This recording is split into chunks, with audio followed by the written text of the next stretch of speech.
Sem. El Pere també el coneixeu, és una persona que col·labora any rere any amb Nova Història, vinculat des del principi pel coneixement. Ell té una obra curiosa i idònia per nosaltres, que són els mots dels ocells a Malta. Recordeu que ell és un gran naturista, és una persona que ha treballat a natura, treballa a natura i és un compendi de l'ocell a Catalunya, entre d'altres. Ha aprofitat aquest bagatge científic naturalista per aplicar i estudiar tot el que podia esdevenir a Malta envers i vinculat al nom dels ocells, quina arrel poden tenir, què pot haver passat a Malta, quants anys els catalans han influït, han gestionat i han direccionat Malta. Ell ha anat vestint al llarg d'aquests anys compendis i pot ampliar encara més coses a part del seu treball que ha estat publicat internacionalment i reconegut com a tal, com a inèdit i com a gràcia del coneixement, que penso que des de Nova Història, amb tot el que donem de plataforma, d'espai de plataforma per moltes persones que tenen interès en el coneixement, doncs en Pere ho aprofita i dona suport, amplia, falca i va més enllà. Per tant, com a amic i també com a persona reconeguda, endavant, gràcies per ser aquí i és el teu temps. Bona tarda. Què tal se sent? Bé? Ja general tercera graderia, al fons? També bé? Benvinguts a l'estadi, doncs. Aquesta conferència que rep el nom dels cognoms catalans a la Malta actual, resultats preliminars, m'agradaria remarcar això, perquè tot i que em vaig fer el que seria la conferència incipient i preliminar del preliminar fa 7 anys, no ho he pogut desenvolupar com m'agradaria per motius que ja explicaré al final. Són resultats preliminars, però amb molts cognoms que ballen, dubtosos, però amb alguns que no ballen per res. I ara ho comentava amb en Carles Camp, ni cap bibliografia, ni anglesa ni maltesa enlloc esmenta que hi ha cap cognom català a Malta. Agafeu Maltese surnames, el que sigui, l'enciclopèdia britànica, la Wikipedia, treballs seus maltesos, a tot arreu parla que els cognoms maltesos són d'arrel semítica, italians, sense diferenciar si són sicilians, piemontesos o napolitans, que parlen llengües diferents, per tant, l'italià és correcte perquè tots ara són d'allà, i francesos, sense diferenciar si són occitans, que ho són, o dels francs del nord, i després calaix espanyol, on posen la major part de cognoms que són catalans. Per tant, hi ha una part de la mateixa manera que són italians, ser espanyols sí per passaport, però els cognoms no van de passaport, ara en parlarem, sinó de llengua i cultura. Scarlett Johansson diu, és que el cognom Johansson és nord-americà. No, el cognom és suec, portat per una noia de passaport nord-americà, que és diferent. Som-hi? Parlant amb en Jordi, he cregut convenient a tall d'introducció exposar-vos un parell de coses. La primera, la meva motivació, que fa un zoòleg, biòleg, enginyer ambiental, treballant en temes de llengua, d'història de Malta, i la segona cosa, aquí sou molta gent historiadora, però hi ha gent que no tant, faré una breu síntesi dels vincles històrics de Catalunya amb Malta. Tant la meva motivació per fer-ho com aquests vincles Catalunya i Malta, un repàs, perquè molts jo me'ls sé, Pere, per altra gent potser no, serviran com a avançada del treball en si, que és l'anàlisi dels cognoms de la gent que té passaport maltès. Som-hi? El context inicial, la meva motivació, és que jo me'n vaig a Malta d'un viatge de xancleta i calça curta, turístic, enderiat com estic per conèixer Europa, també faig de guia de viatges a l'Europa de l'Est i he treballat bastant per l'Europa de l'Est en temes de natura i de residus. Bé, el cas és que no havia estat mai a Malta i me n'hi vaig aprofitant un vol d'aquests barats que m'hi va dur l'any 2010, març del 2010, el de la nevada forta a Barcelona, on tornant. A Malta em començo a trobar mots, advocats, forner, barber, cognoms que són catalans, no? Soler, és català que Soler ja, I en Jordi, va ser també un germà gran, en Jordi Bilbeny, em diu: escolta, estigues amatent a qualsevol traça de catalanitat que pugui haver a l'illa. Jo desconeixia en el moment d'anar-hi, va ser un viatge improvisat, els vincles històrics i culturals de Catalunya amb Malta. Només em ballava pel cap que havia pertangut alguns anys a la nostra corona, però alguns anys potser volia dir 8, 10, 20. Això és el que pensava jo. Em trobo els comerços, Abelles, Soler, Cardona, Cassola, el Moscat, Drapers, venedors de drap. Primera sorpresa és el nom dels carrers, els carrers principals de la capital. Quants heu estat aquí a Malta? Podeu aixecar la mà? 2, 3, 4, 5, 6, 7, 8, 9, 10, 10, 15%, un 15%, val. És que un dels carrers principals, a Malta ara les dues, anglès i maltès, són llengües oficials, que el North Street és el Tirquit Tramuntana. El carrer nord és Tramuntana en maltès. Com que havia llegit alguns estudis comparatius de la Rosa dels Vents en diverses llengües circummediterrànies, sabia que n'hi havia d'altres que era el Tramontano, no sé si amb lígur, amb occità, i dic, bé, pot venir d'allà, no? Tot escrit a la catalana, no? Tramuntana, no el Tramontano. Però després vaig veure que el West Street és el Tirquil Ponent. Són els carrers principals de la capital, de la Valeta. I ja vaig aixecar la llebre quan l'East Street és el carrer Llevant. Carrer de l'Est, el Ponent, i així seguia amb el viatge de xancleta. Vaig a visitar la cocatedral perquè n'hi ha dues ara a Malta de catedrals, una a la Valeta i l'altra a Medina.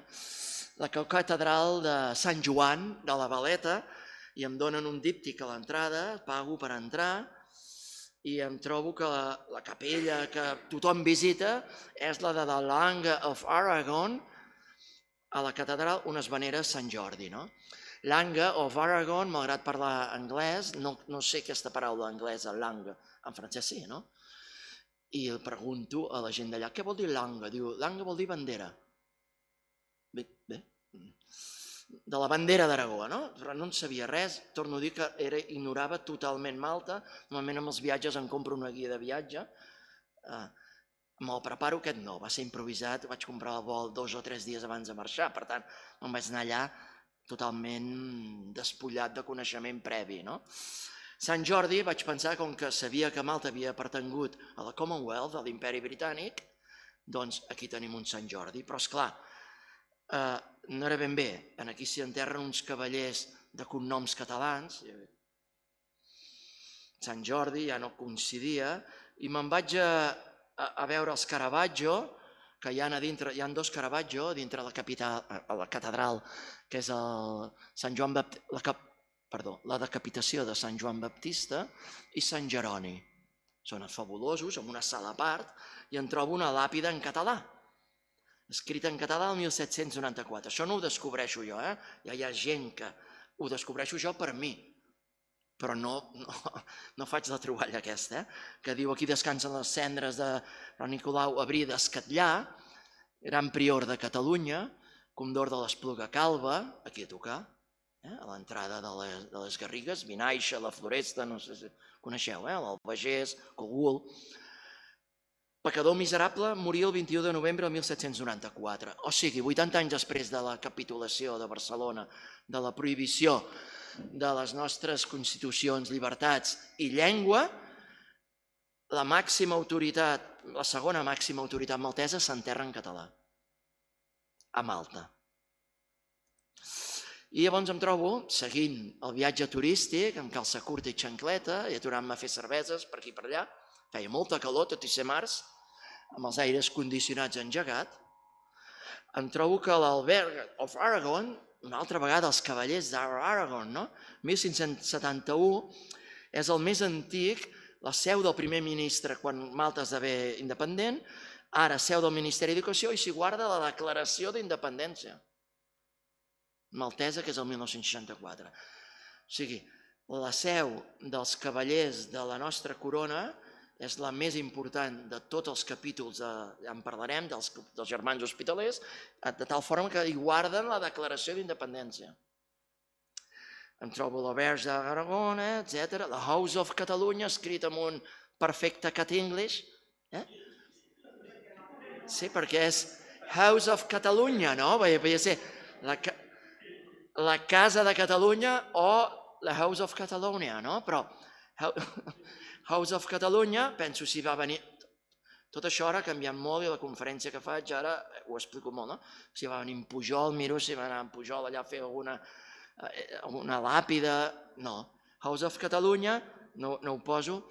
Bé, la House of Catalunya és els cavallers de Malta, aquest ordre de nobles religiosos que anaven a guarir peregrins a Terra Santa, per això són coneguts a Jerusalem. Quan cau Jerusalem en mans sarraïnes, en mans musulmanes, se'n van a Sant Joan d'Acre, ara Haifa. D'allà salten, quan Sant Joan d'Acre cau Xipre, Rodes, Rodes, Malta. Però bé, House of Catalunya, quan aquest ordre es divideix amb la castellania d'Amposta i el Priorat de Catalunya, els cavallers, al segle XVIII, tenen també la casa principal, al centre, aquí. Però el darrer dia és quan trobo aquest Where to Watch Birds and Other Wildlife in Malta, de l'Àlex Caixa. El darrer dia abans de marxar, aquells dies que jo mai he sabut aprofitar, el dia que he d'agafar, he de tornar, tinc al cap més el país meu que no allà on soc i no l'aprofito mai, pendent de si el taxi, l'aeroport, la maleta, i em vaig quedar a la capital, voltar-la, i em vaig comprar aquest llibre. Primer el vaig fullejar, i tot fullejant-ho, a veure com són els ocells amb una llengua semítica com la maltesa, i agafo i veig que el mallard, no?, en anglès, que és l'ànec collverd en català, colverd. Ostres, bueno, segueixo, vinga, nightingale, que és el nostre rossinyol, en maltès, rossinyol. Caram, bé, saps què, Pere? Tanca el llibre i me l'emporto a casa i ja intentaré fer alguna cosa. Aquesta cosa que vaig fer va ser gràcies a l'Albert Codines, perquè ja ho tenia, com tantes coses, que jo soc autònom, freelance, faig estudis per empreses privades i governs, però el que paga, clar, si no treballo no cobro, no? I va ser l'Albert que em va dir, Pere, et pago aquí un parell de dies de feina i t'hi poses. Em vaig estar 40 hores i d'aquí va sortir aquest article, que és l'anàlisi de 167 noms d'ocells en llengua maltesa comparat amb llengua catalana, castellana, anglesa, francesa, italiana. 167 per 6 llengües, diu, això és molt fàcil un Excel, no, feu-lo, l'Excel de 167 espècies en maltès, científic, català, castellà, anglès, francès, italià, i no sé si m'he deixat algú en anglès, doncs tot això. Vaig fer l'article amb el qual demostro que l'estornell és l'estornell, i també demostra que la influència és del català oriental, perquè és embú. Storno en italià, tourneau en francès, starling, estornino en castellà, però en maltès és estornell. Aquí surt aquest estudi que prova que un 9% són d'origen català dels noms actuals. Aquest llibre de l'Àlex Caixa és del 2012, on hi ha anat gent de Cambridge, Harvard, a estudiar els ocells que han passat per allà. Al segle XVI no hi havia 167 espècies d'ocells conegudes. Quantes n'hi havia? No ho sap ningú. Però no més de 50. Però jo vaig ser molt honest. Respecte als 167 actuals, que fa molts anys que els catalans no hi som, un 9% són catalans i un 8% altament probable. Pràcticament un 17%.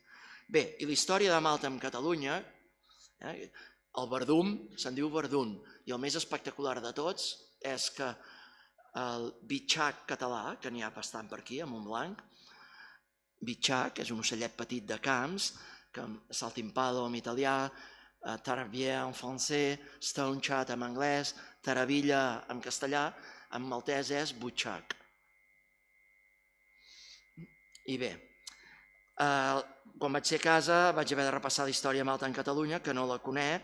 Pere II la conquereix a finals del 13 amb el famós combat de Malta, es crea el Consolat Català a Malta, Carles I la cedeix, no patiu perquè vaig ràpid per fer una síntesi.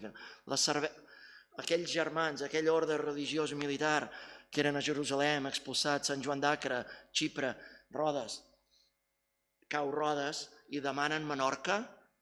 És un ordre internacional de catalans, maltesos, castellans, italians, bavaresos, alemanys, anglesos, occitans dividits dels alberns, i els hi dona Malta. Napoleó la conquereix el 1798, o sigui, del 1530 al 1798, 268 anys, la illa és governada, defensada i administrada per aquest ordre religiós militar que són els Cavallers de Malta. El 1800 cau en mans de l'Imperi Britànic, del qual ja no se'n desfan fins al 1964, quan Malta esdevé independent per primer cop a la seva història. I ara és un estat de la Unió Europea, amb dues llengües oficials, la maltesa, semítica, i l'anglesa. En resum, Malta i Catalunya. Des que cau en mans catalanes fins que s'incorpora la monarquia, Catalunya, la corona nostra, hi ha la Unió Dinàstica amb Castella, en números rodons, són 200 anys, 2 segles, que l'arxipèlag maltès és de sobirania catalana. Des que hi ha la Unió Dinàstica fins que Carles I la cedeix als germans hospitalers, són mig segle, 56 anys, de sobirania, pertany a la monarquia hispànica en tant que territori de la corona catalana, però monarquia hispànica, com en pertany Nàpols, el regne de Nàpols, Sicília, el Milanesat, etc. I del 1530 al 1798, ja em perdoneu aquesta introducció perquè per molts estic dient-vos obvietats, però per altres potser no, del 1530 que Carles I la cedeix als germans hospitalers, que tenen molts noms, els germans hospitalers, l'Orde de Malta, ara l'Orde de Malta, abans d'anar-hi no, els hospitalers de Jerusalem, de Sant Joan d'Acre, de l'illa de Rodes, 268 anys, se'n va ocórrer mirar qui havia estat gran mestre, el gran mestre és el papa, càrrec vitalici, el líder suprem, abans parlava de l'Orde de Montesa, el líder se'n diu un gran mestre. Qui va ser gran mestre durant aquests 268 anys? I em trobo que, bé, grans mestres a part la catalana n'hi ha 7, però aquests que són en groc, Joan d'Homedes, Rafael Cotoner, Nicolau Cotoner, Ramon Perellós i en Ramon Despuig, atenció que no són els anys als que mor, sinó els anys, el període en el qual són grans mestres de l'illa, no moren als 3 anys, aquest noi, mor després de 3 anys de mandat. En Joan d'Homedes, durant 17 anys, 3 anys, 17, 23 i 25, que sumats i dividit entre 268 anys i fet el percentatge, pam-pam, surt que un 24% d'aquest regnat, d'aquesta administració dels hospitalers, en un de cada 4 anys, hi havia un gran mestre de parla catalana que si hagués estat col·legiat, que no ho era, col·legiat entre els capítols diferents. Us toca cada 4 anys un capítol, anem fent-ho de forma col·legiada. Ens hagués tocat el 22%. Ai, perdó, ens hagués tocat un 12, un 15%. Per tant, la influència és del casalot més gran, els més rellevants i tal. Els germans Cotoner creen l'escola d'anatomia, on arriba gent de tot el món a estudiar anatomia, eren metges, i Malta, els britànics, els homenatgen i durant el setge de Malta a la Segona Guerra Mundial instal·len l'hospital en l'escola d'anatomia dels germans Cotoner, l'hospital de guerra durant la Segona Guerra Mundial. Les Cotonera Lines són les línies defensives que fan els germans Cotoner quan la Valeta no era la capital encara, a Virgus, Sengler, Cospicua, que es veuen des de l'aire. I bé, fet aquesta intro, en resum, un parell de segles, Malta, l'arxipèlag maltès, això també indueix error, Malta és la illa, és una illa d'un arxipèlag que té 3 illes, Malta, Gozo i Comino. I al mateix temps Malta és el nom de l'estat, que inclou unes illes que no es diuen Malta. Per tant, em refereixo a Malta, quan em refereixo a Malta voldria dir l'estat o tot l'arxipèlag maltès. 200 anys de sobirania catalana, 50 anys llargs monarquia hispànica també, i dels 268 dels cavallers de Malta, una quarta part en grans mestres de parla catalana. Els objectius d'aquest estudi, doncs jo vaig fer aquell estudi dels noms d'ocells, que hi ha gent que encara em diu és que a mi no m'interessen, Pere, els ocells, que no va dels ocells, que és un pretext, que hagués pogut agafar les eines, el lèxic nàutic, perquè no puc abordar tot el diccionari sencer, sol. O sí, si algú em pagués, perquè em vaig llegint el diccionari de dalt a baix. També he fet un petit estudi de 1.000 mots d'origen català, en general, serp, es diu igual, fanal, anell, armirall, el moll de la fusta es diu moll, quan arribes a Malta en vaixell és moll, etc. I aquest tercer vaig pensar, a veure els cognoms, perdó, no ho he dit, sent a Malta en el viatge turístic, en un hotel perdent el temps, encara hi havia, no sé com es diu en català, el directori de telèfons aquest de paper, i estava perdent el temps allà, esperant, i vaig a mirar el directori i començo a veure més cognoms, encara catalans, i vaig pensar a veure si puc fer l'inventari dels cognoms catalans. Primer l'inventari, la llista i prou. En segon lloc, el percentatge dels cognoms catalans respecte als cognoms totals maltesos. Ara intentaré explicar bé això perquè potser no s'entén. I en tercer lloc, el percentatge de maltesos amb cognoms catalans, que és diferent al segon, tot i semblar el mateix. Ara imagineu que a Malta hi ha que a Malta actual hi ha 1.000 cognoms i que 200 són catalans.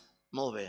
Sé que d'aquests 1.200 són catalans, o sigui un 20%, però em faltaria saber quanta gent té aquests cognoms, perquè potser són cognoms raríssims i aquest 20% es correspon, que és el tercer punt, al 5% de la població, o al contrari, o són cognoms molt abundants, molt freqüents, i aquest 20% dels cognoms maltesos respecte al tot es correspon al 40% de la gent que viu a Malta.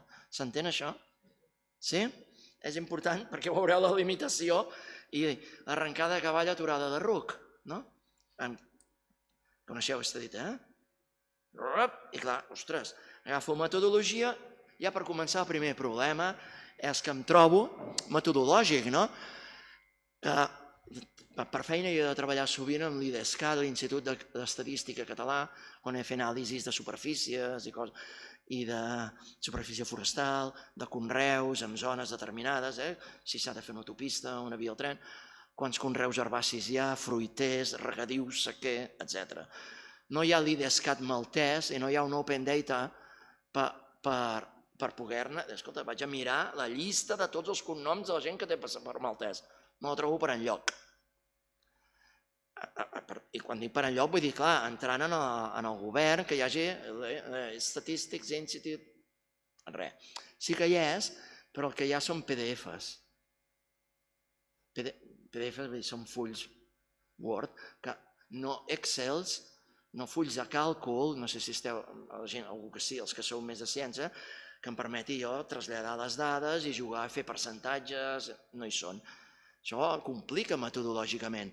No, amb hores ho complica, no perquè sigui difícil. Si et passo 1.000 cognoms, Pere, entra'ls. Doncs clar. I em trobo, el màxim és aquesta web de Maltese Surnames, aquí amb una lletra petitíssima, i faig el treball amb aquesta List of Maltese Surnames d'en Borg. Borg és un cognom molt estès allà, potser el número 1 o el 2. I agafo aquests 939 cognoms, els entro jo un a un amb un Excel, sí? Bueno, no, un a un faig un càlcul, a veure cada 10 cognoms quan trigo, però després te'n saltes sense voler, no? Són allà amb una llista, sense voler. Bé, i els poso en dues columnes. Bé, primer els separo per ordre alfabètic, per lletra. Potser ara no ho faria, no? però en aquell moment els separo per lletra. Els que comencen per A, els que comencen per B, també m'ajuda, també em treu soroll de fons, em neteja el fons, no?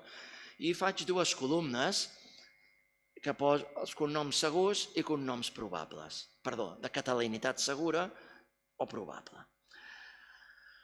Aquí hi ha un primer, que no ho poso al final, però aquí hi ha un primer element que seria molt discutible, perquè la variable segur probable no és una variable discreta, sinó contínua. Segur 100%, bastant probable, molt probable, mitjanament probable, poc probable, i si és gens probable, ja no hi entra. Però bé, d'alguna manera ho hauria de fer, també hagués pogut crear certesa 100%, bé, ara vist potser ho faria diferent, però això és com ho vaig fer el 2015.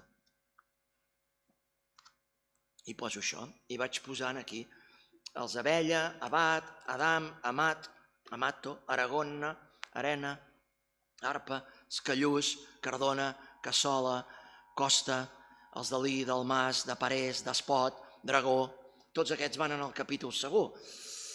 És d'allò, no? Perquè després et trobes en el probable, doncs el Merigo, el Meric, l'Amore, ja ho veurem, El principal problema és que la major part de cognoms els italianitzen. I bé, hi vaig posant, el Benet, el Barberà, tots aquests entren en el segur, no? Borda, Born, Bonell, que és Bonello, etc. I ara, aprofitant que em van demanar aquesta conferència, trobo una dada parcial que volia trobar abans, que és que em trobo una web on torno aquí, aquí no em surt quantes persones tenen el cognom. Per tant, en aquell treball del 2015, com a molt puc fer el percentatge de cognoms catalans respecte al cognom total. Però no puc fer el de persones que tenen cognoms catalans. Per què no tinc la dada?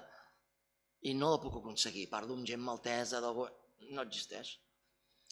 Ara, 2022, 7 anys després, sí que aconsegueixo una dada important, que és els 300 cognoms més abundants, i cadascun dels quals em sengla quantificació de persones que el tenen. Els Borg, 14.711 persones. Vella, 13.184. Camilleri, 13.000, número 3, aquest seria el podi. Borg, medalla d'or, Vella, medalla de plata, i Camilleri, si pronunciés a l'italiana, medalla de bronze, Ferrutge, Zamit, Galea, Mikalev, atenció amb Galea, molts a València, Mikalev, grec, en Jordi va fer també un treball dels grec, Atar, Casat, Zopardi, jueu, hi ha molts de jueu, Borg ho és, Cohen ho és, Misfut, Muscat, Patx, etc.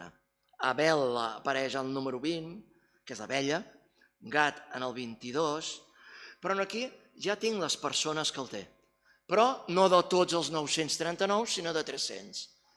I ara us presento els dos, el treball del 2015 i el d'allò. En aquest cas, quan tinc ara, vaig entrant també d'aquests 300, només d'aquests 300, me'ls llegeixo tots 300 i em poso també una llista amb el segur i probable, però no d'aquells 939 del 2015, sinó d'aquests top 300, els 300 cognoms més abundants. I faig això. I els poso amb ordenació alfabètica, perquè no sé si es veu es pot llegir de la general tercera graderia? Sí? Bé, si no ho deixo.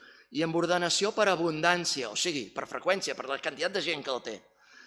L'Abella el té 4.878, Amato, 150, els Bàrbara, 1.083 persones, els Bartoli, 217, els Betzina, 1.700, o Benzina, que tenim a Catalunya com a cognom, 1.786, els Bonello, o Bonello, 2.827, Bonet, escrit de 3 formes, 253, Borda, Callús, Carabot, Cardona, Costa, Dalí, Dalmàs, Dragó, D'Amato, de mato junt, de mato amb apòstrof, etc.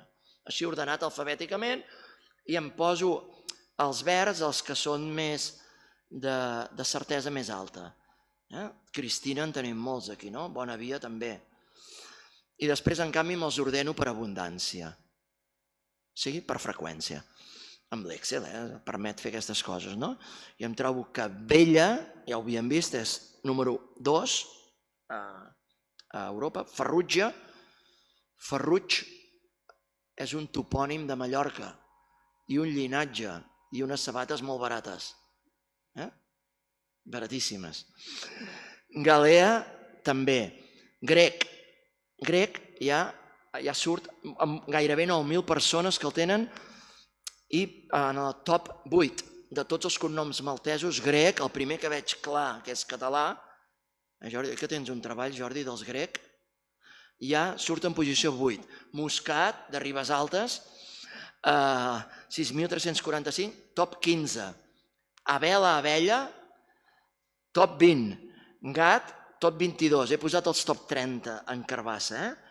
Vassallo, que pot ser vassall, i Portelli, que pot ser portell, top 29.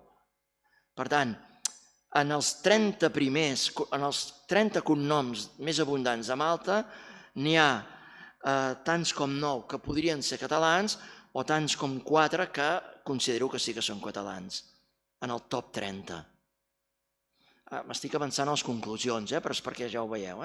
Top 30, no top 300, top 30, 4 catalans que estaríem dient a l'alçada d'un de cada 8.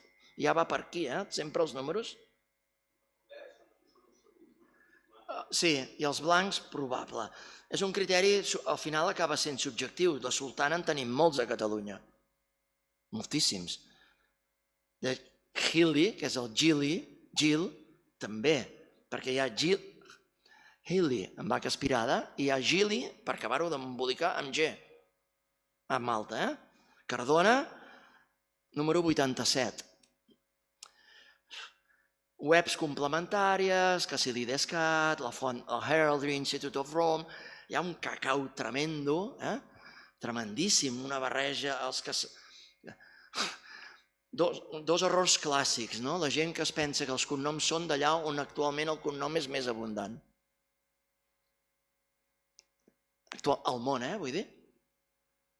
Bilbeny, el més abundant al món és a Xile. Però Bilbeny és un cognom català, no xilè. I així passen moltes coses. Ara m'ho invento, però potser Olsen, n'hi ha més als Estats Units que... O Olsen, perquè hi va haver una migració sueca a Oklahoma i a les zones d'aquella del Midwest, i probablement hi hagi més Olsen actualment a Oklahoma que a Suècia. Però ara tothom té clar, si són països nous no representa problema, perquè, home, ja, si es diuen Dupont o Smith a Canadà o Estats Units, doncs, home, és molt clar que han de ser de França i s'han de ser Anglaterra. Però la cosa es complica quan ja parlem de territoris amb llengües similars. Llavors, moltes webs deia cognom italià molt present en terres que durant molts anys foren catalanes. Ja en veurem, Societat Valenciana, però costa molt trobar. I els resultats preliminars de la investigació del 2015, de l'anàlisi dels 939 cognoms, que ara refaré. Ara penso refer perquè tinc més informació. Em surt que si ajunto els segurs i els probables, un 30% dels cognoms, aquells 939 que el senyor Borg identifica com a cognoms maltesos, un 30% són catalans. Un de cada 3. Seria la visió més optimista de totes.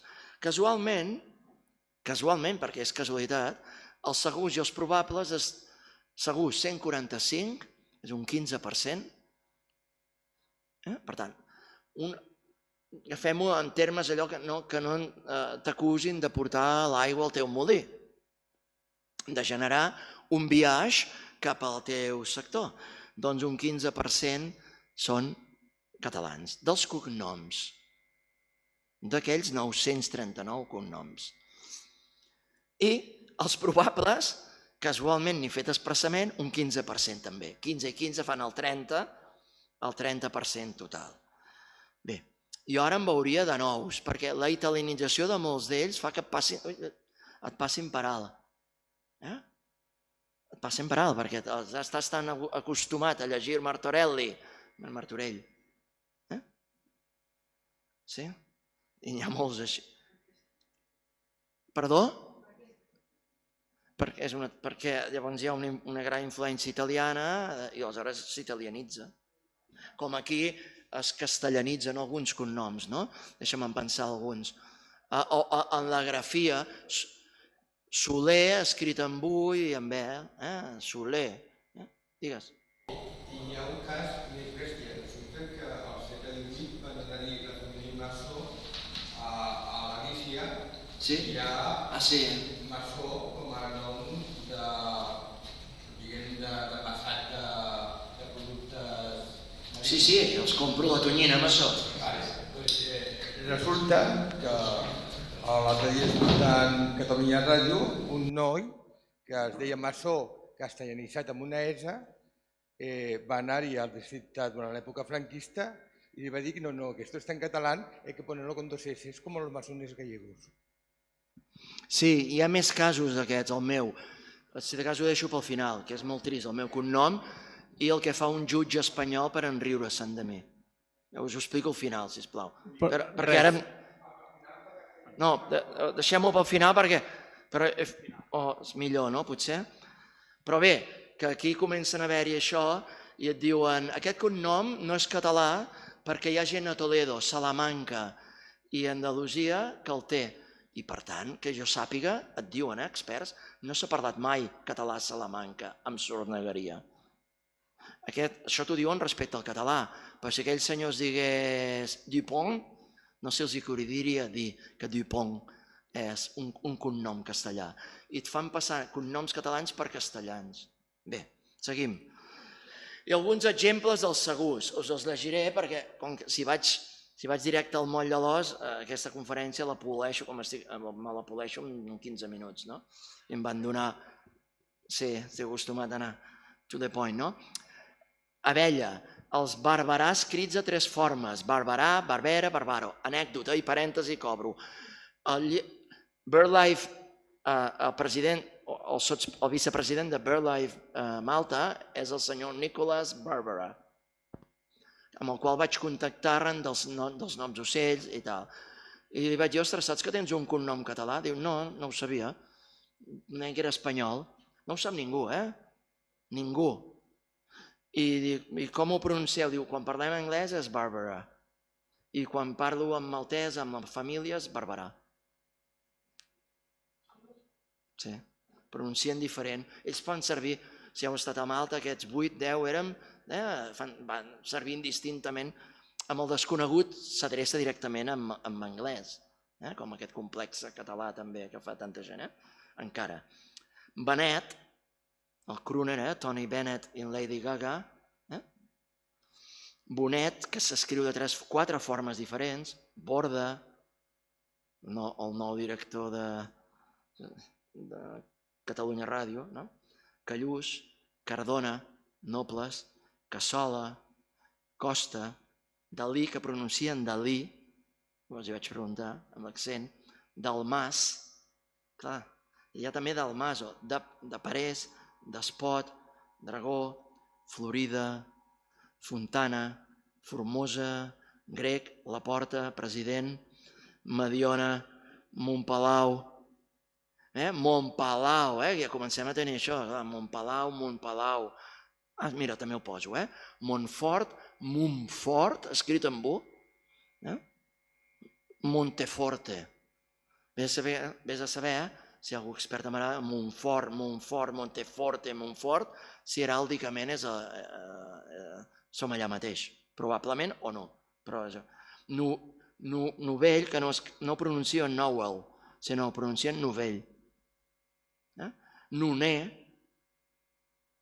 Oliva, Pallàs, clar, és que això et passa per alt, això és el Pallàs, que en català molta gent el té escrit sense l'R. la palatal, la ella, AS, petit, Portelli, Portell, Caves Portell, Conca de Barberà, Rei, Robert, Rull afrancesat, escrit de les dues formes, Rull i Rull a la francesa, Saliva, Sant, Saura, Serra, Soler. Clar, no, és que Soler és un cognom espanyol, Pere. Bueno, espanyol no sé, tu tens passaport espanyol. No, i andorrà també, i francès, i italià, perquè hi ha Solers a Andorra, hi ha Solers a Perpinyà, hi ha Solers a l'Alguer, i si agafes el mateix raonament sense sentit, i si les tires, no, et puc dir que també és veneçolà Soler, o argentí, perquè n'és ple Argentina de Soler. Espanyol, Torres, Torner,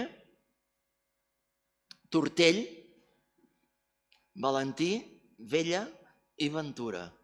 I dels probables, perquè ho veieu tot i que allà, Almerigo, que probablement és l'Almeric, s'italianitza amb Almerigo, Almeric, Aimeric, Almeric, l'Amore i tot això. Amore, que pot ser amor, Antonelli, que pot ser Antonell, Batalla, que no pronunciem Bataglia, sinó Batalla, Xavier Batalla, o Bataller, Calafato, Calafat, Castelletti, aquest encara podria ser Castell, Castellet, no? Aquests són els dubtosos, d'Olivier, Ferreri, Fournier, aquí una galització, Figalló, que pronunciem Figalló, Figallo, Filletti, Gilibert, que és el Gelabert, Gilbert, aquest Gúlia posa un punt, que és Julià, Leonardi, Leonard, Lorenzi, Maresca, Margarat, Moscat, Pirera, Rigort, Rutger, Cisner, Espanya i Tallaferro, que hi ha gent catalana, a part de ser el gegant del meu poble, el gegant, Tallaferro i la Flor d'Alba, hi ha molta gent a Catalunya que té el cognom també, Tallaferro escrit així, no Tagliaferro, que dirien. Per tant, deixem-ho que amb un 15%, m'agradaria ara polir-ho encara més amb el llibre, però un 15%, en el pitjor dels casos un 10% dels cognoms actuals de Malta són catalans. I ara top 300, que són els que em permetien saber quantes persones tenen cada cognom, però no de tots els cognoms, sinó només de 300. Però millor, sobre 300, que són els més abundants, que no pas com havia passat el 2015, que no tenia la freqüència del cognom. Però ho complica el fet que no ho tingui en Excel. I aquests 300 ho tinc escrit. I he d'anar entrant cadascun d'ells el número i una murga i no m'ha permès fer al final, per manca de temps, una dada que volia tenir. Llavors, agafo aquests top 300, recordeu que els poso, els selecciono també amb dues columnes, els segurs i els probables, però amb un afegitó, que ara sé les persones que el tenen. I aquí tinc, per exemple, en ordre alfabètic, a veure si ho poso, sí, aquí sí que es veu més bé, l'Abella, els Bonello, amb 2.800, Ferrutge, Esfava, Formosa, els Garcia, que és un cognom que la gent atribueix sempre a Castella, Garcia, i tenim un Garcia aquí a la Ribera d'Ebre, tocada al Molar, per exemple, Gat, Gili, Costa, Cardona, Carabot, Callús, Borda, etc. I per abundància, recordeu que tenim en el top 30 9 de possibles, dels quals 4 Grec, Abella, Gat i Portelli, que considereu catalans.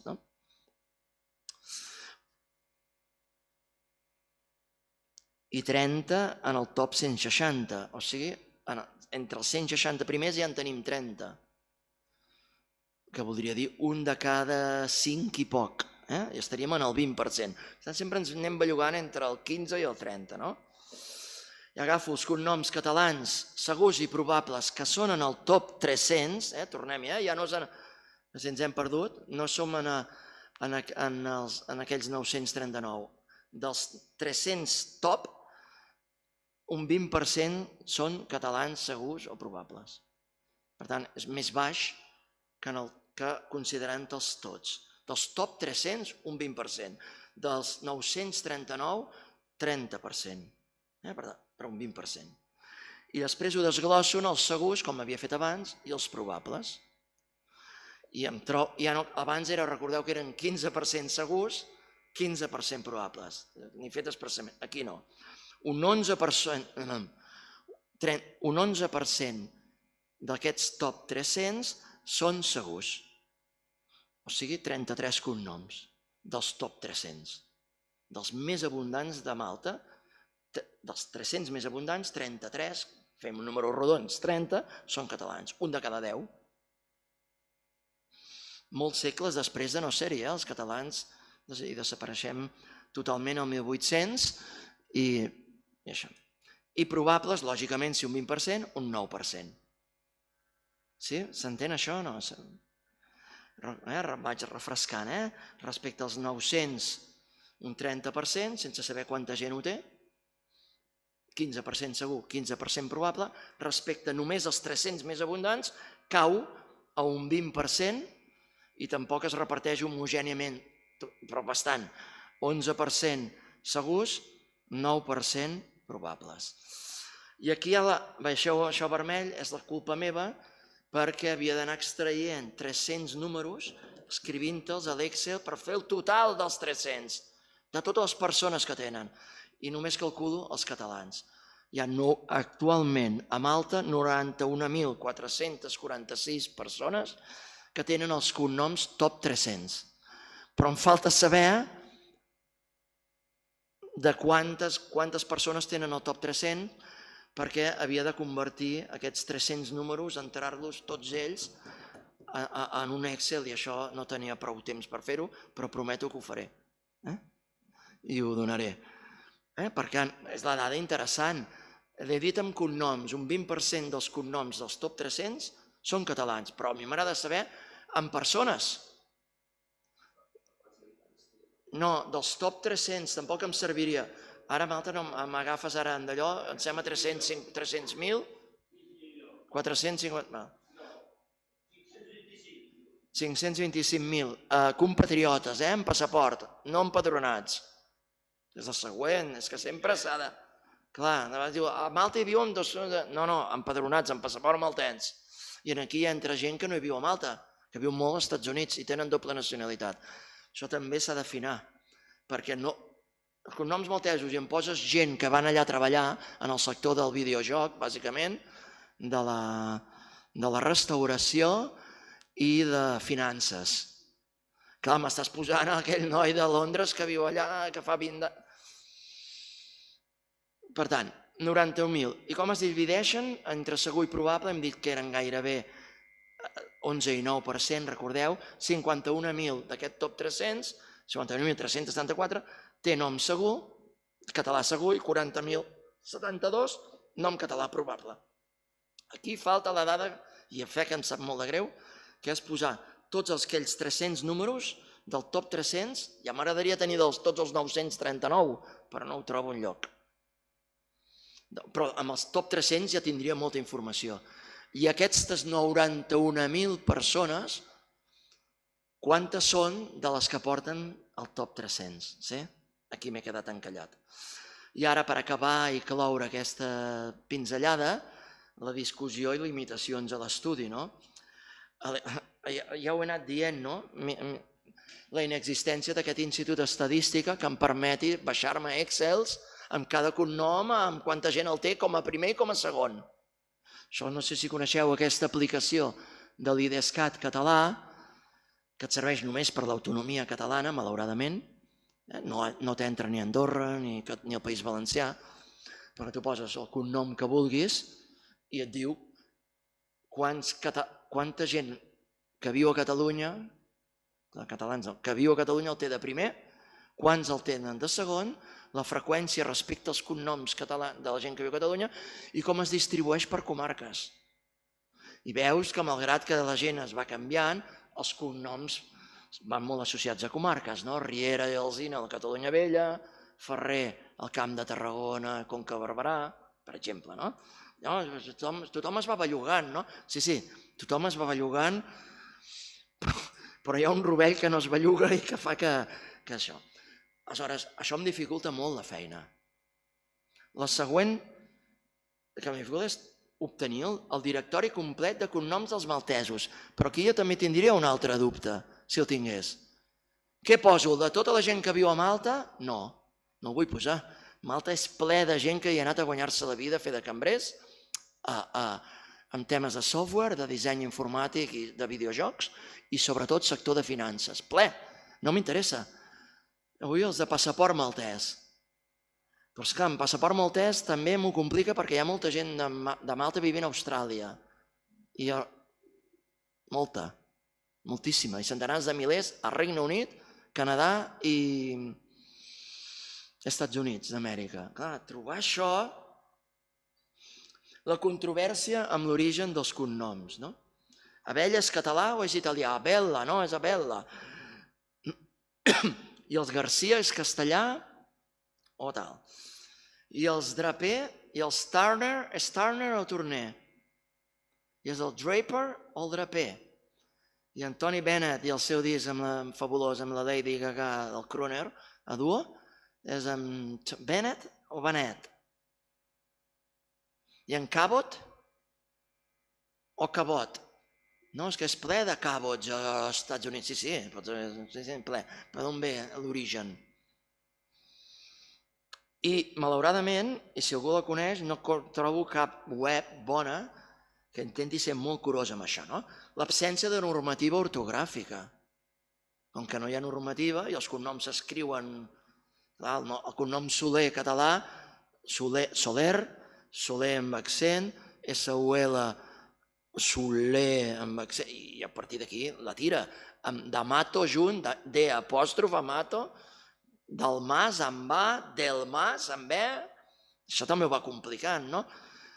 Despot, Bonet escrit amb dues N's, amb dues T's, amb una N, amb una T, amb una N i dues T's, amb dues N's i una T. Bonet, escrit de quatre formes. La italianització, Monteforte, Almerigo, Portelli, Martinelli. No, però és que eren nobles sicilians. Bé, sicilians, clar, hauríem de veure d'on arriben. Clar, això és un treball, una feina hercúlia, no? Resseguir cadascun dels cognoms com arriba al lloc, no? La francesització o galització dels francs, Fournier per Fourner, Rull per Rull. L'anglicanització, la tira, no? La tira també d'anglica. I les webs de suport no ajuden, perquè algunes són més curoses i diuen creiem que i es curen amb salut. I d'altres no, disparen, no? Pam! És un cognom italià. Si no existeix, no hi ha cognoms italians. Perdó, i ara aquí torno a l'inici. Els cognoms es vinculen amb una llengua i una cultura.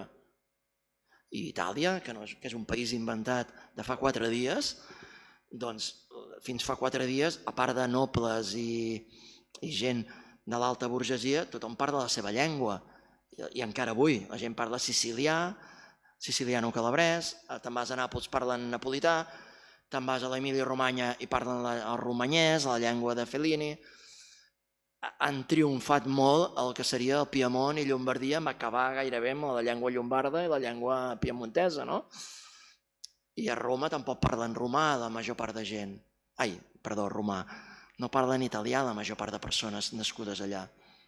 I podria explicar anècdotes divertides, això. Nascudes parlen amb dificultats. Totti, per exemple, el jugador de futbol, li costava molt parlar italià. I bé, i clar, diuen italià. I amb el cas dels mots, que he dit, recordeu haver fet aquell estudi de cognoms, en tinc un altre de lèxic, que ja tinc més de 1.000 paraules, clar, els filòlegs diuen, això és una paraula italiana, no existeix això en italià. I clar, queden fotuts, i diuen, si no és italià, deu ser d'alguna altra llengua itàlica. Però com que les han menystingut i intenten acabar amb elles, no saben de quina.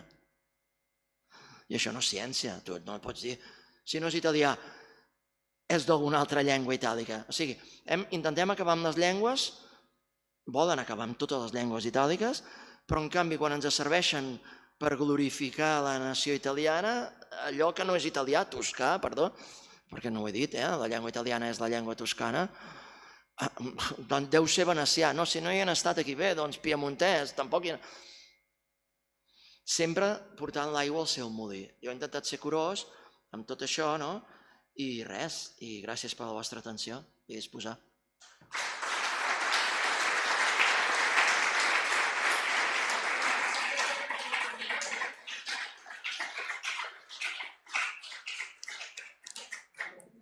I ara,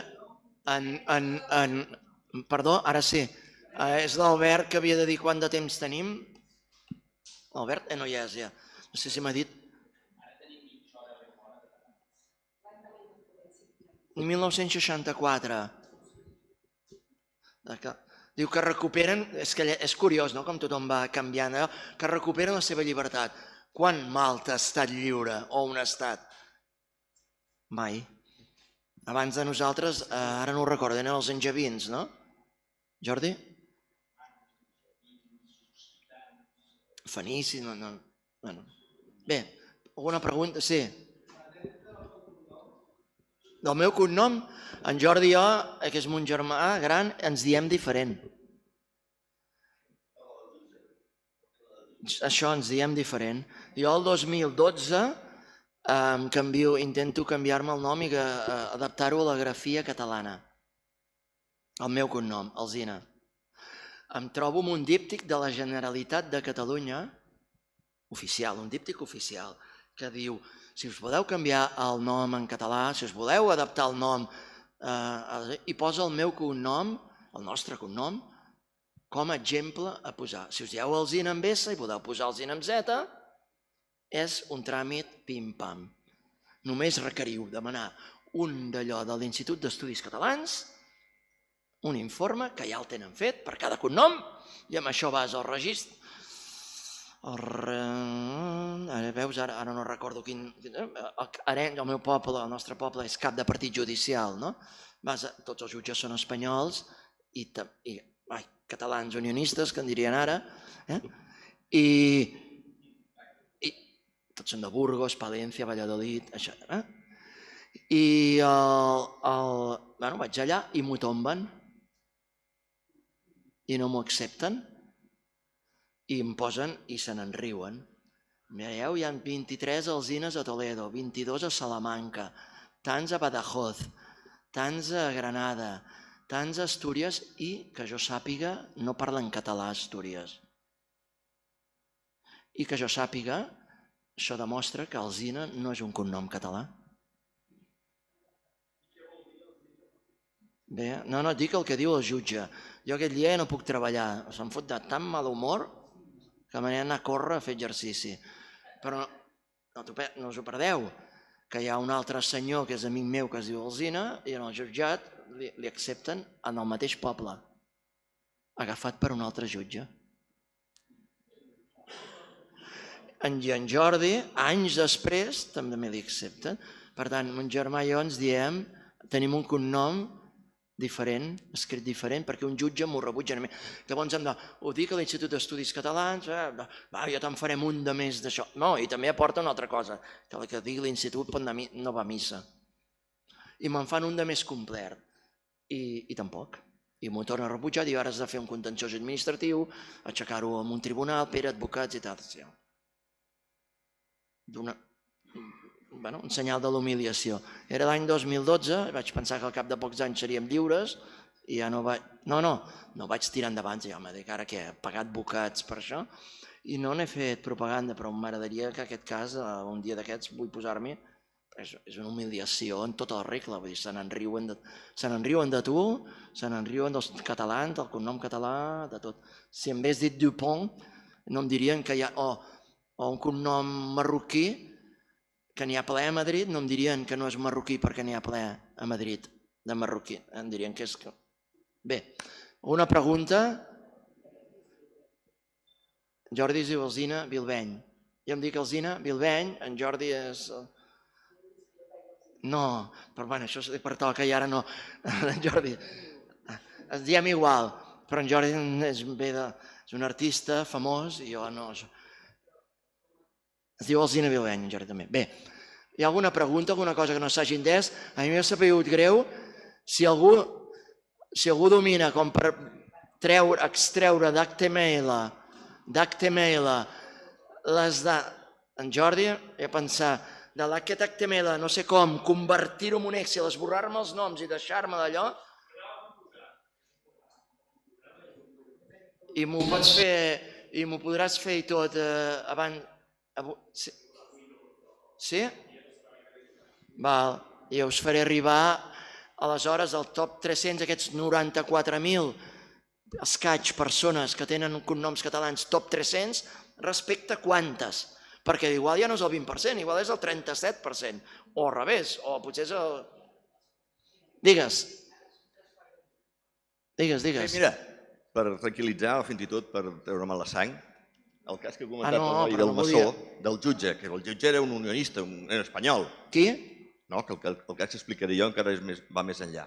El cas maçó, que diu que hi ha Galícia, hi ha les Conserveres i és un pronom català, hi ha un atleta cubà, que és el de salt de llargada, els campionats del món ara fa 4 dies, sortia a Teledeporte, un canal espanyol, però des de Sant Cugat, no? I en el mateix hospital posava maçó amb 2 S i la O amb accent. I el comentarista, que és català, li deia maço, a part de tots els altres fora, sempre se li ha dit maço. Jo fins i tot vaig escriure a Twitter i a Facebook dient que, sisplau, que si els comentaristes no sabessin llegir, i era català, per això vinc a dir que és molt més greu, que busquessin algú que no fos analfabet. I això ho tinc jo al Twitter o al Facebook i els vaig contestar a ells. Jo ara em vaig fer una piulada que en Quim Monzó, en Carduix, ho van... Llavors sempre surt el català saberut que diu que no. Que tot això, cap d'ells és català, que és italià tot,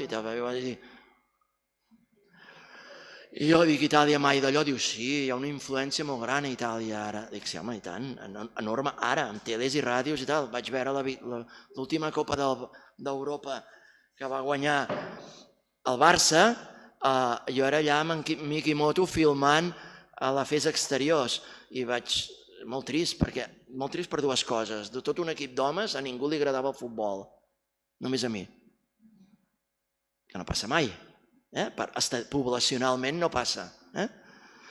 I vaig a veure el partit del final de Copa d'Europa sol, que no n'he vist mai cap d'una final, perquè sempre és amb amics, amb bar... I la segona cosa, sol en un pub enorme amb tothom de la Juventus. Tothom. Excepte quan es va buidar tot de la Juventus de Turí. Va quedar un noi amb la samarreta del Barça que no havia vist. Vaig anar a parlar amb ell, era un noi polonès que viu a Manhattan i ens van fer la foto de content. I va dir que volia venir a viure a Barcelona, que estava vivint a Manhattan, que havia emigrat de Polònia i el seu objectiu li agrada molt el Barça i vol venir a viure a Barcelona, no només pel Barça, perquè està enamorat de Catalunya i tot bé ja. Per tant, hi ha la influència, perquè aquesta influència és d'ara, d'ara fa 100 anys, a la proximitat, però clar, al segle XVI no. Però bé, sempre aquesta autoodi que dic jo i que en Mikimoto em va dir, diguen Pere, baixa autoestima, perquè és menys negatiu, no? No deixa de ser el mateix, no? Bé. No ets prou. L'autoodi és que tens odi contra les teves coses, molt diferent. Sí. Bé, jo només una vegada que vaig anar de vacances al Vallespí i una de les aficions que vaig tenir va ser entrar en els cementiris i anar a veure les làpides de tots els que hi havia allà i veure els cognoms catalans com s'havien afrancesat. Sí. I fins i tot també vaig parlar... Sí, vaig parlar amb gent d'allà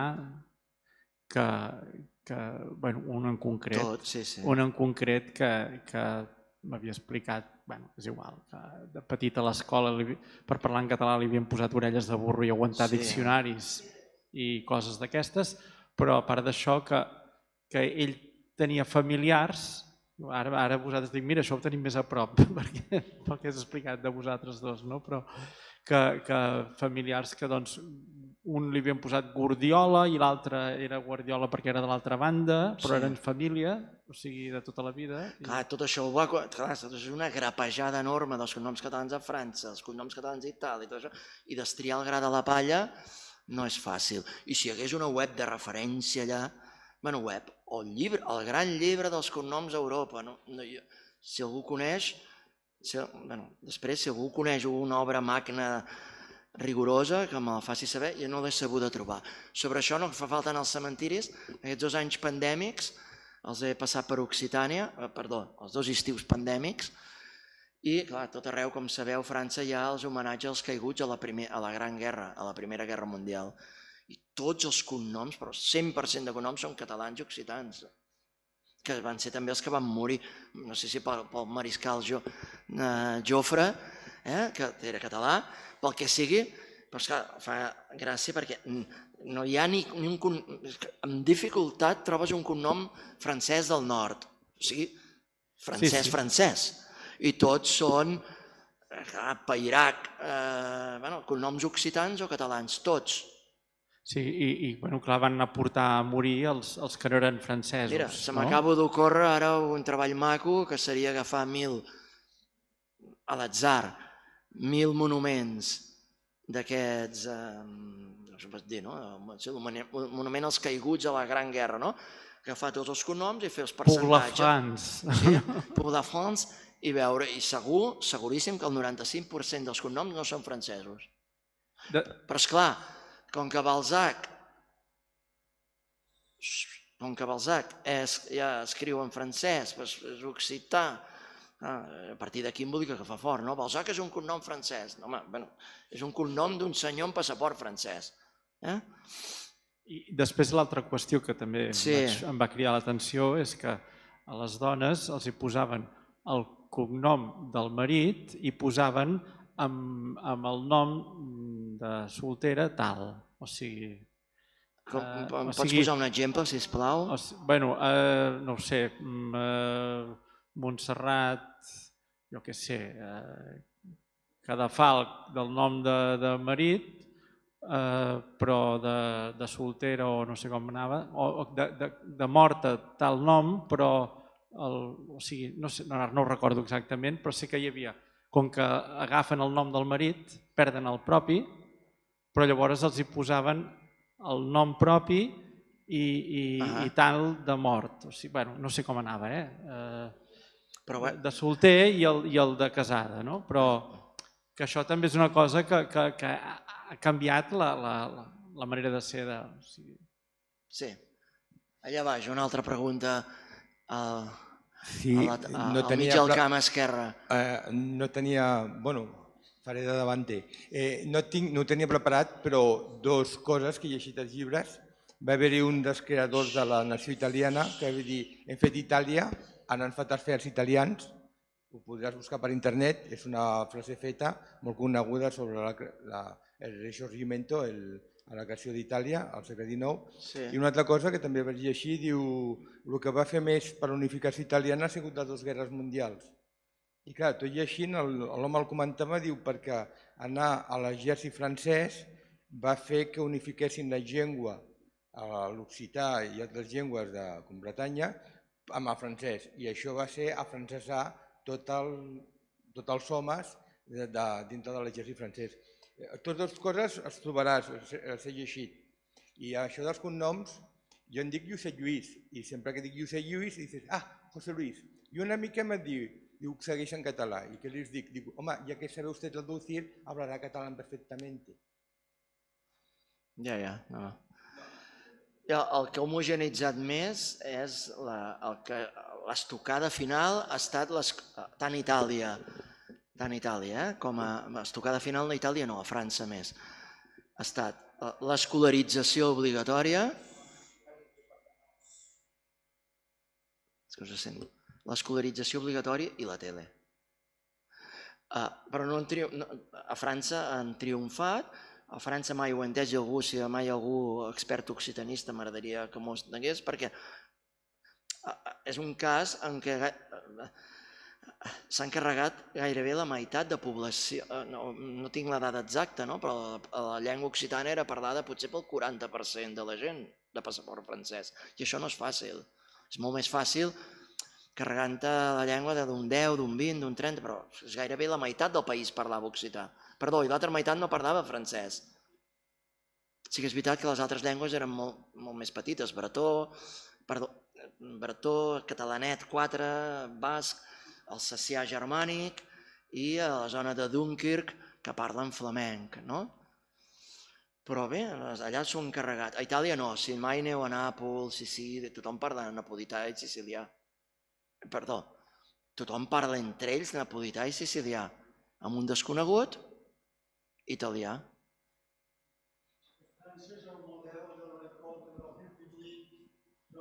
L'escola de la instrucció anaven per davant de tothom, el Gilles Ferri aconsegueix ja tota l'escolarització pública bandejant privada el 1881 i en aquell moment era un progrés per als nanos que eren d'un entorn bizarr, que deien ells, com salvatjat, de món de pagès, per tant, fer una llengua única era una promoció i a la vida familiar no perdien la seva llengua.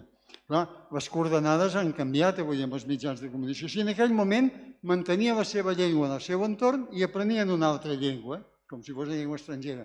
Avui és el desastre perquè seguim amb aquest esquema, encara aquí a casa nostra tenim gent que diu pública i només pública i tal, i és un error aquest plantejament i s'ha de fer en un estat multicultural. Bueno, jo he treballat amb això i ara no hi entro, però per explicar el cas francès, que és el que va per davant. Itàlia té les repúbliques diferents i per tant triga molt més. I a mi, jo com a treballo amb coses diferents, residus, aigües, però també en temes d'animals i de protecció d'hàbitats. I clar, per mi, jo sempre resto perplex que col·legues meus, espanyols, francesos, es preocupin de preservar una espècie animal i tant se'ls encardi, desitgin acabar amb una llengua. La biodiversitat, alguns tant els fa, diríem, no els fa perdre el son, però altres doncs no. Que escolta, com a mínim, ja no parlo la nostra, no vull corporativisme, no? És bonic que vagis a Itàlia, que hi hagi una gent que parli romanyès, venecià, i no, aquests tal. De fet, sobre les llengües itàliques, la primera persona que em va poder parlar, és curiosa, parlaven filòlegs i tots estan contaminats, no? Dels dialectes. A Itàlia sabeu que anomenen dialectes a les llengües. I les dues primeres vegades que ho vaig poder saber va ser parlant amb un zoòleg, un col·lega meu, en un congrés a Tolosa de Llenguadoc, un col·lega meu que és director del Museu de Trieste, zoòleg, com jo, zoòleg, i vaig dir, tot parlant allà sopant, no fent cap conferència, polla de vi, pim-pam, com ho porteu això, les llengües? Home, tu quina llengua parles? Jo parlo trestino, no sé què.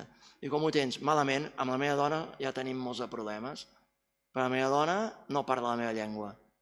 Tenim un fill en comú i jo li vull ensenyar la meva llengua i la dona no ho vol perquè no l'entén, però viu a Trieste.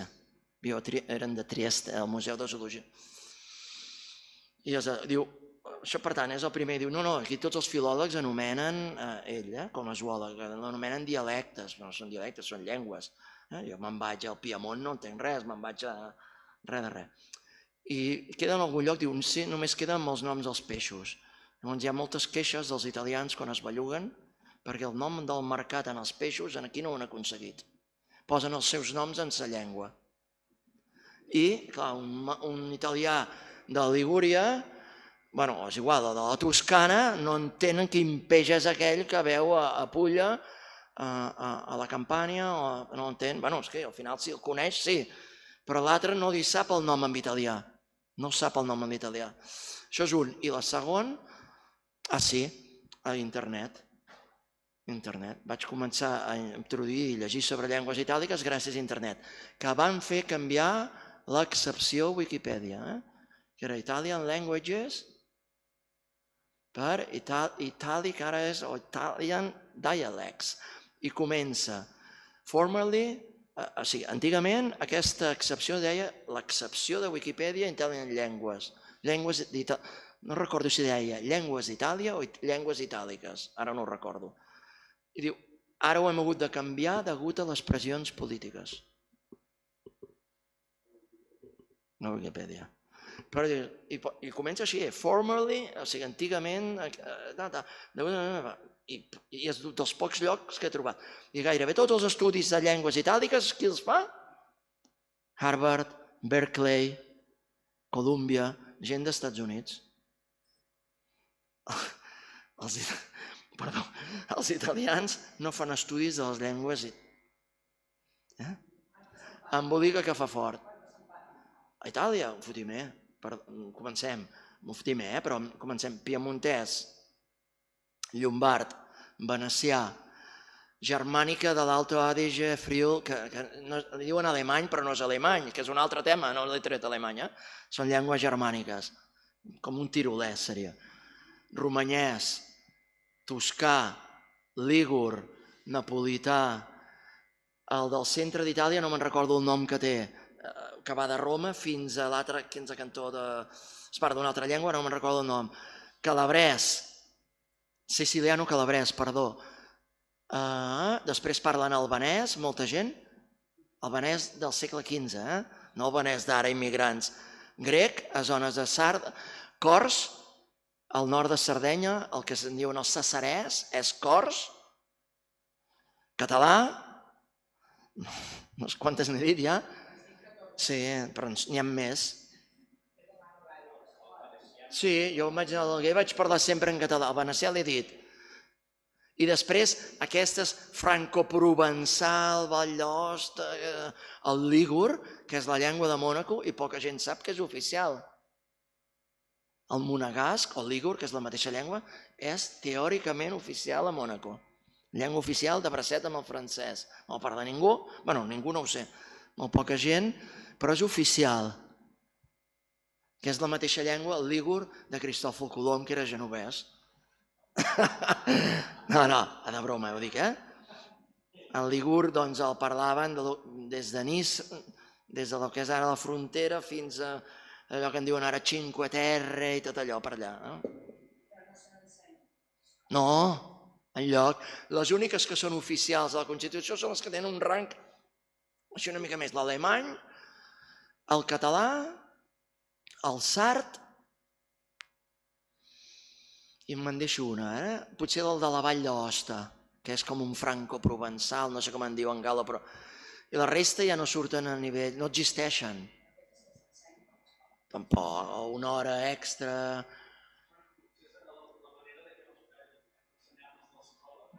Demaneu, sisplau... Sí, el micro, perquè... Ni se sent, ni es grava, ni d'allò. I hi ha torns demanats de fa estona. A l'enciclopèdia catalana, això de les llengües itàliques no surt. En canvi, respecte a Alemanya, és curiós perquè ho signa un autor diferent. Respecte a Alemanya, si agafeu a l'enciclopèdia catalana, diu que la gent és bilingüe a Alemanya. Tothom parla... Potser vosaltres ni ho sabeu, a Alemanya es parlen moltes llengües diferents, que també les han disfressat de dialectes com a Itàlia, però que també no s'entenen, són germàniques, sí, no tenen res de res. I quan fan la unificació alemanya, que és gairebé coetània, similar a la italiana, en el temps, vull dir, van més enllà i tot. A Suïssa, que ningú parla Hochdeutsch, l'alemany estàndard, han acceptat que els diaris i la tele siguin en una llengua que no parla ningú, per pangermanisme. A Suïssa, la tele i els diaris són en una llengua que ningú de Suïssa parla. Perdó, que tothom de Suïssa sap parlar, però que ningú, 0% parla cada dia. Per pangermanisme van crear aquesta llengua, que és el Hochdeutsch, que és la llengua alemany, que no alt per dalt, sinó alt de muntanya, de les terres aixecades, perquè l'altre és el Plattdeutsch, que és el Low German, l'alemany de les terres baixes. I a partir d'aquí, quan aneu... En canvi, l'enciclopèdia catalana diu tothom és bilingüe, ha après a l'escola la llengua que no parla a casa i a casa seva parlen prussià, Low German, francoist, parlen bavarès, que és la mateixa llengua que l'austríac. A Àustria passa el mateix, tampoc parlen alemany. Tirolès, que és una... Bé, són llengües diverses, una altra que darrere. I fa gràcia perquè quan ho preguntes a la gent, doncs surt. I vaig a Turquia, vaig treballant a Turquia, vaig veure uns alemanys i els vaig dir, tu pots... La mare no sap parlar alemany. Ara, el 2016. Li costa quan... El parla? No, mai. Només quan ha fet alguna cosa oficial, un tràmit oficial. Amb molts errors. No, això s'acaba perquè tothom ha estat escolaritzat. Perdó, la mare d'aquella persona hauria ser nascuda al 35, al 40, al 45. Ara ja no. Sí. I amb una amiga que és de Berlín, que ara està treballant metgessa a Kiel, a la zona d'allò, i com ho portes? Malament, la gent se'n fa... Jo no sé, no entenc la llengua que parlen els pacients. I molts pacients no volen canviar de llengua. Digues. Volia preguntar del Malta i has dit que hi havia els noms com batalla, pronunciats batalla, que la pronúncia era molt com la nostra, tant amb els ocells i així. Sí. I tenen una ortografia molt clara per escriure això que pronuncien igual que nosaltres? Sí, ara el maltès, els primers textos són del 16, el 15, perdó, els primers documents que es troben, això ho tinc en l'altra xerrada que faig, 16-15, els primers documents, i després estandarditzen la llengua, em sembla fa molt poc, ho recordes tu, Jordi? Pensem és gairebé fa un segle que tenen... Per exemple, la ella catalana, amb totes aquelles formes, quina és l'ella? Hauria de mirar, perquè vaig anar-m'ho mirant, fonèticament. Que jo reconeixia l'italiana, la catalana... La G amb el punt a dalt és G, i la ella...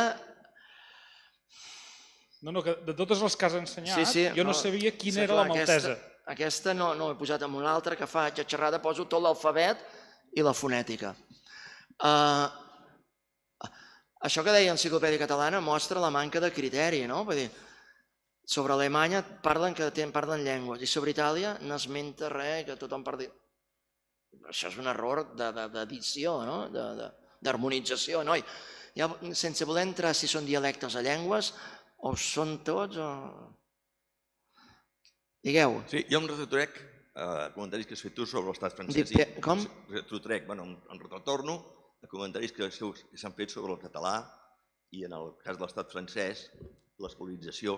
Fa poc vaig anar a una conferència d'un nord-català i he dit que la gran davallada del català, malgrat les guerres, les lleis, l'escolarització francès, ja des del segle XVII fins enguany, fins al segle passat, sempre s'havia mantingut el català com a llengua familiar d'ús corrent, fins a la Primera Guerra, quan va haver la quantitat de morts que, a part de donar la sang i morir per França, va servir perquè l'estat francès i els catalans tinguessin un enemic comú i això va fer pujar el sentiment de francesament. Sí, això segur, sí, clar. No, i que no és el mateix per una persona de Perpinyà emmirallar-se amb Lió, París, la Il·lustració, un model... Bé, ja coneixeu França, no? Que una ciutat...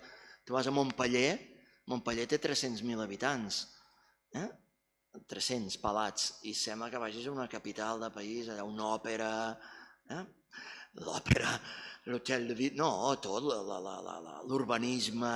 Hi ha una part d'urbanisme mediterrani, de carrers estrets i rònecs, on hi ha la casa on va néixer Jaume I, però després hi ha aquestes promenades, avingudes, jardins botànics, estudiosos, la il·lustració.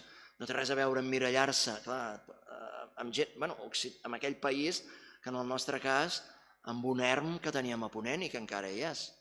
Ensenya molt el cinema, per tant els mateixos francesos ho coneixen, aquestes sèries policíaques ensenyen les ciutats. Sí. Jo volia fer una aportació. Tots els que som aquí sabem I si no, en Pere ho ha explicat molt bé, com a Itàlia hi ha aquesta gran quantitat de llengües que no accepten, que en alguns casos és odi obert, menyspreu, oblit, i que l'única llengua que tenen és l'italià. Esclar, però nosaltres sabem, els que hem gratat una mica a fons l'època del Renaixement, l'humanisme, que ens diuen que ve d'Itàlia, però el Renaixement i l'humanisme té com a pilar fonamental, com a base estructural i sòlida del coneixement, de l'autoconeixement, l'ús de la llengua pròpia com a llengua de literatura, com a llengua de filosofia, com a llengua de la ciència.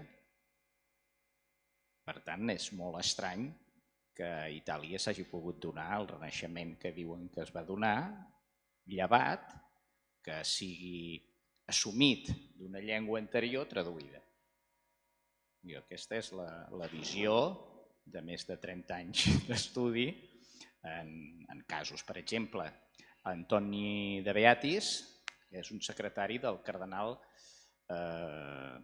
d'Aragó, que visita Leonardo da Vinci, diuen, en els últims moments de la vida de Lleonard, quan ja aquest home tenia una mà paralitzada i no podia pintar, i el secretari del cardenal d'Aragó, que es diu així, Lluís d'Aragó, em sembla, si no Luigi d'Aragó,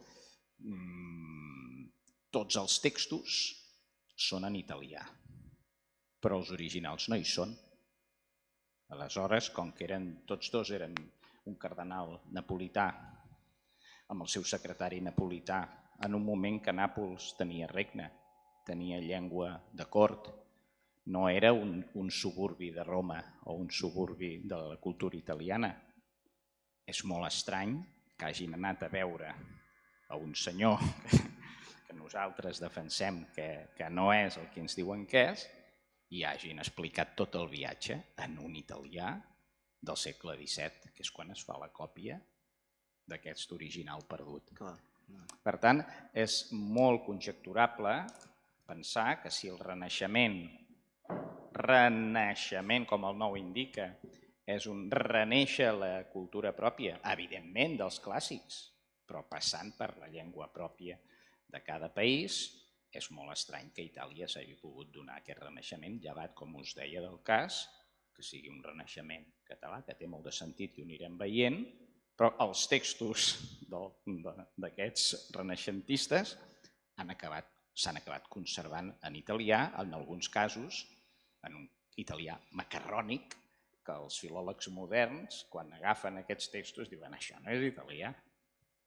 Per tant, gràcies a aquesta visió profunda de la llengua i del menyspreu de les llengües a Itàlia, que no s'ha improvisat al segle XIX, no s'ha improvisat ara, sinó que ve d'antic, podem reformular alguns conceptes de la cultura europea amb una mica més d'obertura de mides, i us ho comparteixo per si algú vol estirar per un costat o per un altre, que segurament que li estarem molt agraïts des de l'Institut Nova Història. Comento un parell de... Gràcies, Jordi. 3 cosetes, ja només anècdota, sempre és bo gratar, una anècdota. En aquest mateix congrés hi ha una doctora en zoologia, també, de Roma, anècdotes, per quan es grata. I Valentina, sopem junts allà, tal. Quina llengua parla el teu pare? De Roma, filla de Roma, doctora en zoologia, no? No, saps què passa, Pere? És que el meu pare no ha estudiat. No, si no et pregunto si el teu pare s'ha estudiat o no. Quina llengua parla el teu pare? Bueno, la llengua no sap parlar italià. Això fa 5 anys. Li costa quan ha d'anar al metge i tal. Fa molts errors i tal. En positiu, tenim en Pau Vidal a Catalunya, que és dels pocs traductors de llengua napolitana i siciliana. Pau Vidal, que ara s'ha fet una mica famoset, per exemple, a la tele, tot això. Pauet Vidal, doncs en Pau, a part de ser filòleg en llengua catalana i escriure sobre llengua i tal, tradueix textos del napolità i del sicilià, que no sé, vaig dir com ho has après, i no, que parla moltes llengües, em sembla que no ha fet estudis, però hi fa les traduccions de... Perdó, i amb això volia dir que tenen alta literatura a Nàpols, al regne de Nàpols, de gent que escriu en napolità. I Goldoni, perdó, Carlo Goldoni, clar, sempre tot... És que, clar, Goldoni té la major part de les seves obres en venecià, en llengua veneciana. Carlo Goldoni. I hauríem de veure els que té en italià, això ja no m'hi he posat, si són originals o són traduccions. Perquè no, escrivies en venecià però també en italià. Un senyor que viu a Venècia, que s'adreça al públic venecià i va canviant les llengües. I aleshores quin criteri feia per algunes en venecià i les altres... I darrer punt, per tant, tenim en Pau Vidal, que ens tradueix els llibres de la gran literatura napolitana i siciliana en llengua catalana, en positiu. Una cosa ho està fent un català que ells no fan. I amb alemany també, un dia se'm va passar pel cap, a mi m'agrada molt la música, i he cantat molts anys, i he cantat Bach i tot això, i sempre dic, clar, això és alemany estàndard, però aquesta gent és del segle XVIII. I els ho pregunto a uns amics alemanys melòmans, clar, és que és curiós, no? Ostres, no havia pensat mai, Pere. Però si està escrit amb l'ortografia actual, tot. 180 anys abans que existeix les normes d'ortografia de l'alemany estàndard. No havia pensat mai. No pots esbrinar? No pots esbrinar? I m'ho van investigar i no ho sabia. Totes les obres les han passat a l'Alemanya actual. Totes les òperes de Mozart, bueno, totes no, moltes són en italià, perdó. La flauta màgica, per exemple, i d'altres de Schindlin, que han escrit en alemany, és un senyor que ho canvia tot i ho posa en l'alemany actual. I no ho sabien ells, ni ho havien pensat, i eren músics, tot això. Per tant, ara estan reescrites. Esperem que les hagin reescrit amb el mateix significat, però amb una grafia i amb una ortografia diferent. Bé? Un toc d'humor. Necessites el micro, és per cloure ja, no? Sí, un toc d'humor. Els ocells de Malta canten en català? Canten amb un dialecte diferent. Perquè el primer que vam gravar amb en Miqui Motollà, em vaig quedar mort perquè semblava una cosa d'aquí. Els ocells tenen varietats dialectals, no? Que és el rossinyol bord, fa xip, xip, xipo, xipo, xipo, xip, que comença una mica com aina, caina, nafunzit, no? Xip, xip, xip, tatat, però ja no fa tarirarira, xip, xip, xipo, xipo, xipo, xip. I allà ho feia, però molt diferent, malament. Xip, xip, xip, xip, xip, xip, xip, xip. Pere, què és això? Hosti, vaig quedar a dir, fotreu ridícul, això sembla un rossinyol bord, però un rossinyol bord maltès, no? Ha quedat aïllat allà, i el cant dels ocells té una part genètica, està comprovat, els tanquen, neix un ocell, els tanquen amb una càmera insonoritzada i canten, fan el cant, però ho fan malament. I una part cultural, com que van creixent i el van sentint els seus congèneres, van aprenent a fer-lo bé. I si els tanquen amb una cambra des del naixement, sense mai haver sentit el cant, fan el xassís del cant, la carcanada del cant, però poc lluïda, no? Saps allò? I l'altre fa... Fan una cosa així. Bé, és hora de sopar o hora... Són Jordi... No hi ha originals... I Petrarques és format a Occitània, no? Jo crec que van escriure en català, en català. Occità. No vull dir més occità, perquè occità és un invent modern. Després, sí. Ara o després?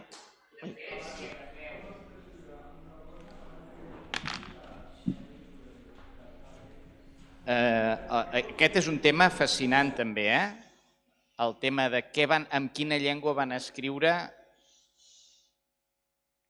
He venido a hablar de mi lengua, por favor. El tema de Dani Petrarca és un tema fascinant i us suggereixo que si teniu temps i llibres us hi endinseu perquè realment no se sap la llengua en què van escriure. Hi ha una traducció de la Divina Comèdia feta per aquell Premi d'Honor de les Lletres Catalanes que no és aquell de Por la Falda de mi Francesc Mira, Joan Francesc Mira, que un dia li vaig comentar en una conferència que va fer i li vaig dir quina influència té el Dan de la cultura occitana. I va dir, d'això no en vull saber res. És un premi d'honor de les lletres catalanes. No vull saber res, ni m'interessa ni vull saber res. No, però de la formació intel·lectual i lingüística del Dan a la Divina Comèdia no en volia saber res. Bé, això, que explico com a anècdota, és una actitud generalitzada en els estudiosos dels orígens de l'humanisme i del Renaixement italià. Però, evidentment, hi ha estudis de Dante i de Petrarca i entre ells els comentaris que fa el nostre amic investigador Paolo Pellegrino, que ve de Ventimiglia i domina tant el català d'aquí com el català del seu poble, que diu que la seva mare un dia la va portar aquí i diu, ui, hosti, però sí, que va tenir un xoc perquè no sabia si era aquí o era allà. Per tant, en Paolo diu, jo he llegit el Dante i que com comença la Divina Comèdia? Nel mezzo del cammin, no diu nel mezzo de la via o del cammin. Sembla que és un català forçat. Bé, ell diu que no entén la Divina Comèdia. Quan ens l'explicaven a l'escola, nosaltres, perquè érem nens, però de gran he fet l'esforç de llegir-lo, no entenc l'italià. Aleshores, això s'ha de tenir en consideració amb els estudiosos del 16 i del 17 que parlen de la importància de Dante i Petrarca en la creació de l'italià modern, de la cultura moderna, del Renaixement i de l'humanisme italià. I n'hi ha estudis i diu, fixeu-vos la importància que té en això i la influència que té de l'occità. I aleshores comencen a citar coses com no cal dire,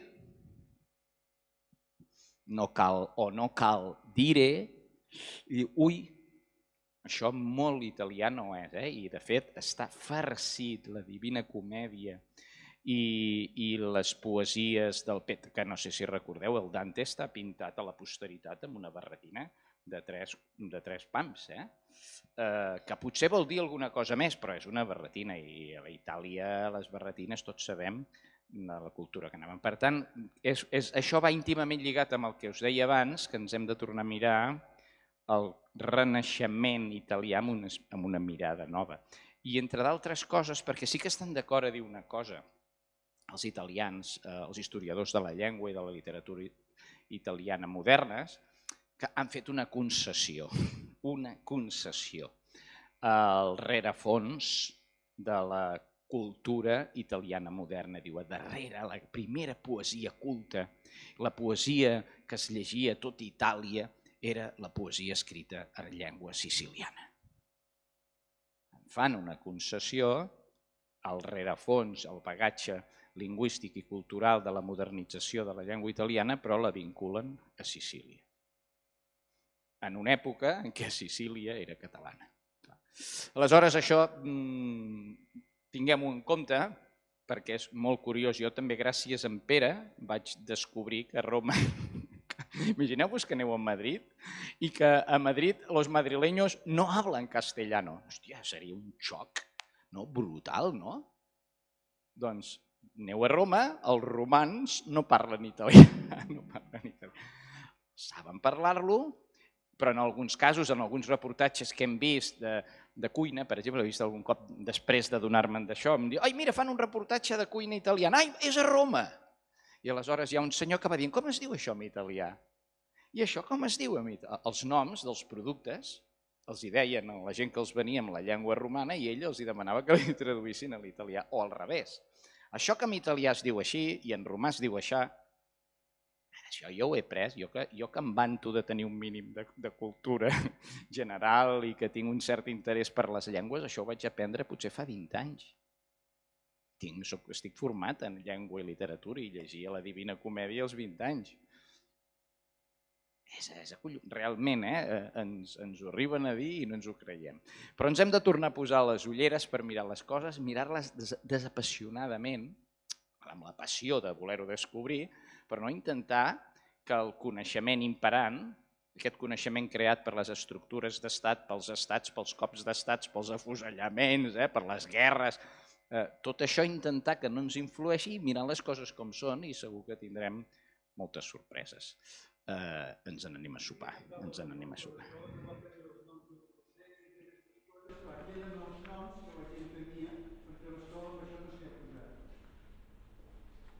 A un això? A quin lloc? Sí. Sí.